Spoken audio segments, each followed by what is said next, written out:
Good morning, guys. Welcome back to the channel. I hope you're doing well.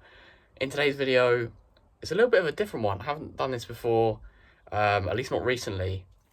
So I'm going to be heading down to Canterbury Christchurch University Sports Lab, and I'm going to be doing a VO2 max and a lactate threshold test on their equipment. I don't know what you call the setup there. But yeah, so I've done something a little bit similar, but about 5-6 years ago, just kind of like a snippet version of it. So just a smaller version. And yeah, so basically this is going to be able to give me some information regarding my efficiency when I run, and my ability to kind of counteract lactate when I run as well. So, I mean, I don't know too much about the readings, so it'd be interesting to see what happens when I get those, whether I'm able to read them a bit better. But yeah, anyway, so I'm going to get ready. I'm going to bring you with me. I've had confirmation that I can film. But yeah, so hopefully it'll be an interesting video and you guys can see the process, because I know this can be really useful for people trying to calculate their marathon pace, these sort of tests. But yeah, so anyway, let's get ready.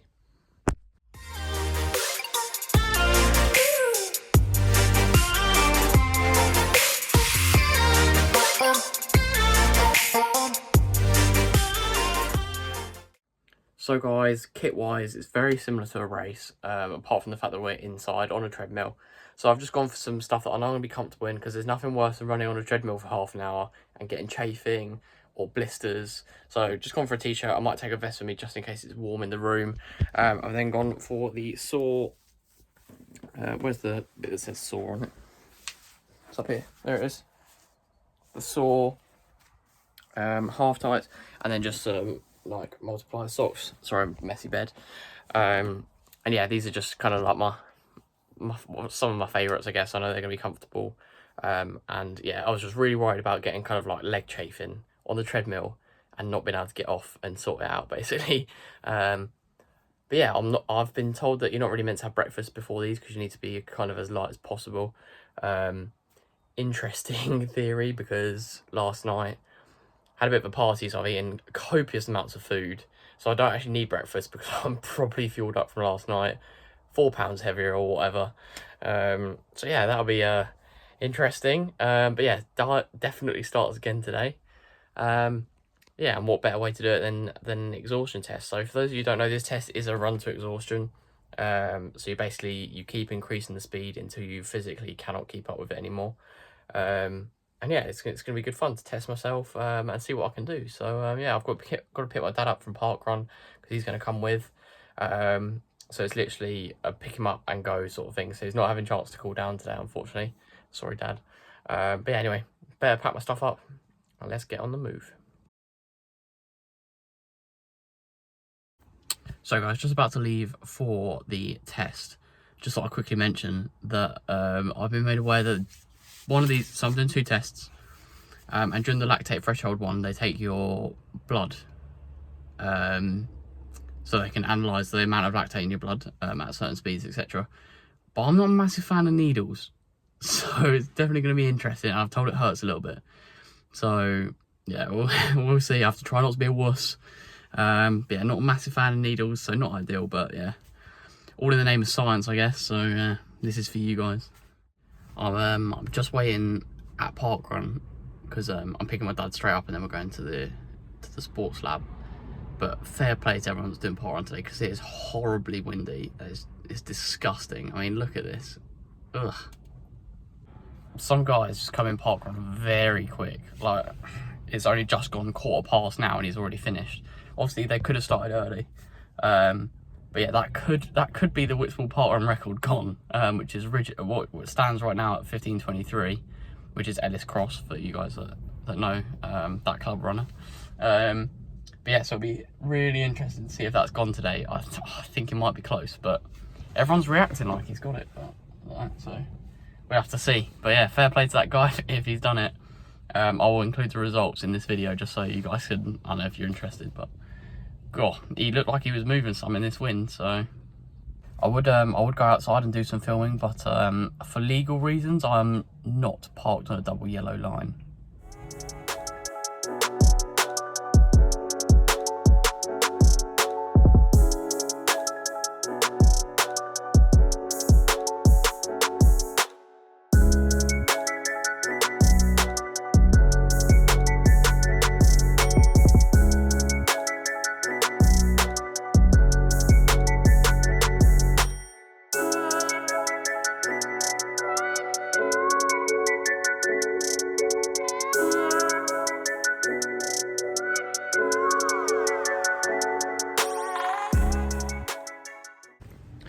So guys, we've arrived at the sports lab. It's absolutely bonkers.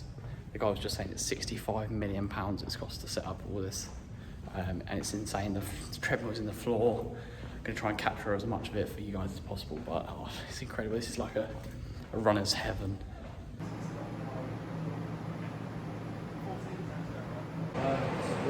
So guys, warm up done.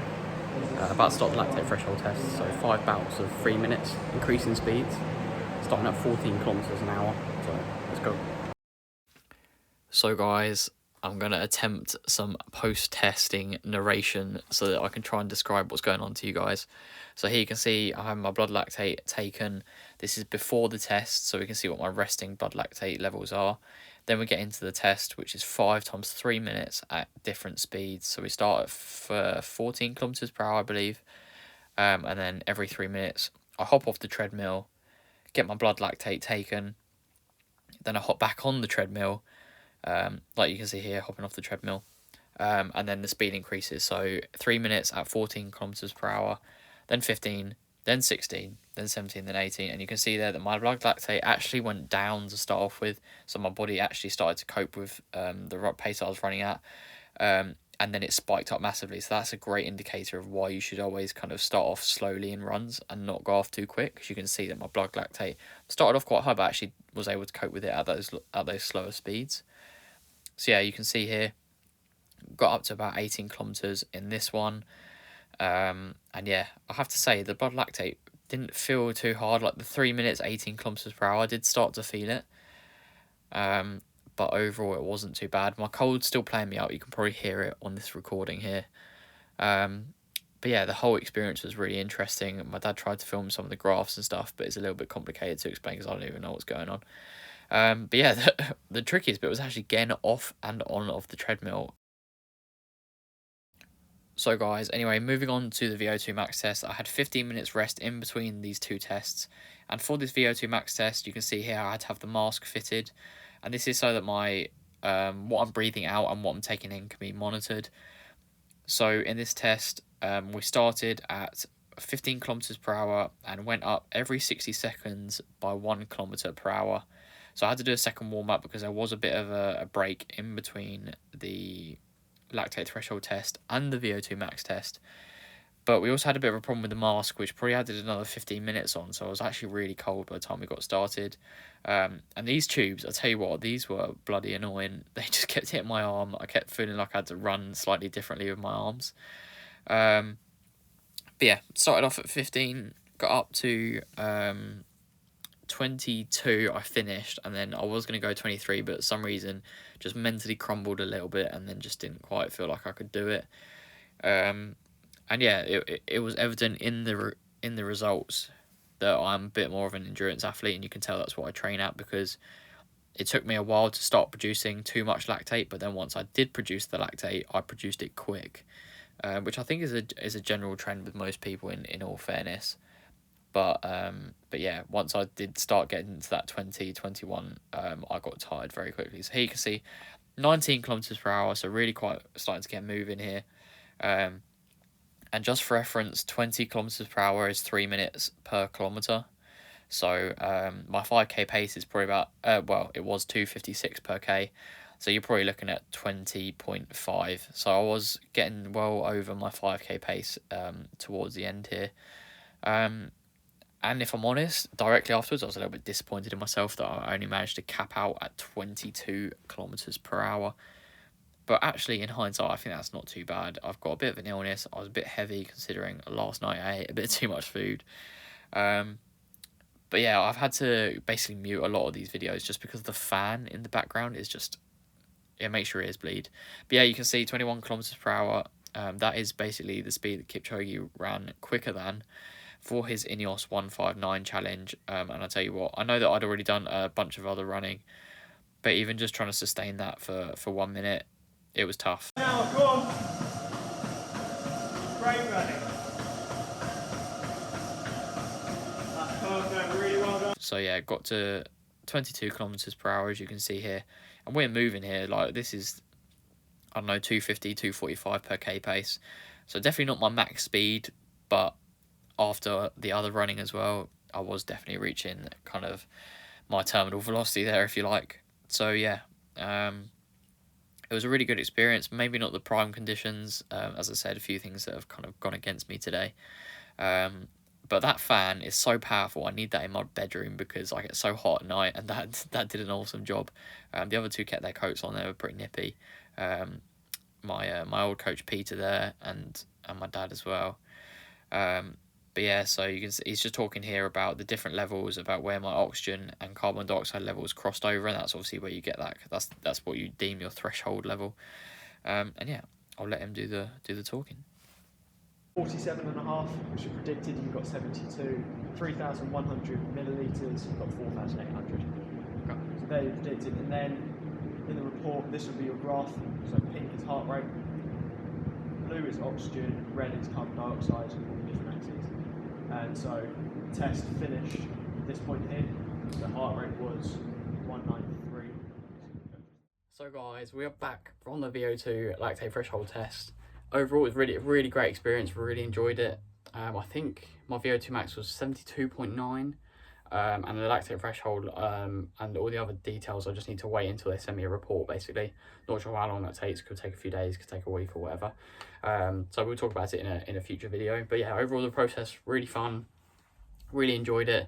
And yeah, so the lactate threshold, you just do 5 bouts of 3 minutes, and just slightly increasing the pace. And your VO2, your lactate threshold, so the amount of lactate you're producing, your lactate reading it goes lower, or your body copes with it, and then suddenly it spikes, and that spike is basically your threshold. So basically it gives you the ability to calculate where you cross between aerobic and anaerobic, so where you start producing more lactate than your body can cope with, and that gives you some kind of ability to use that into your training, so you can work on that threshold rather than working above or below. So yeah, that's lactate threshold. And then the VO2, you start on a speed, so I started at 15 kilometers per hour, and you just keep going up by 1 kilometer per hour at a minute each time, until you basically feel like you can't complete the next one. So I finished 22 kilometers per hour, and then 23 I was like, actually I don't know if I can do this. I probably could have done it if I'd absolutely given everything, but he said it doesn't really, like, it won't change the score massively. So do you really want to put your body up to that sort of exhaustion level? I personally didn't. So yeah, overall really enjoyable process. The only thing that was slightly annoying was the mask kept falling off, so the VO2 actually took like a good 15-20 minutes to get going, which I was just stood there kind of getting cold. I don't know if it affected it too much, but yeah, it just kept falling out where every time I'd run it would fall off, and then I had to sort it out again. But yeah, thank you to Christian for doing that for me, and letting me film. This was a paid thing, haven't been sponsored, haven't been given this for free, and I've had to pay for this. So yeah, overall really good experience, and it's going to really benefit my training, especially over the winter, I think. But yeah, these sort of things are it's just super cool. These are the sort of things that elite athletes get to do on like a regular basis. So I wasn't happy that I went into this a little bit heavier than I wanted to be, because I know that your weight can affect it, but apparently you get sent your absolute VO2 max, which you divide by your body weight in kilograms, and that will give you roughly what your VO2 max is from like day to day.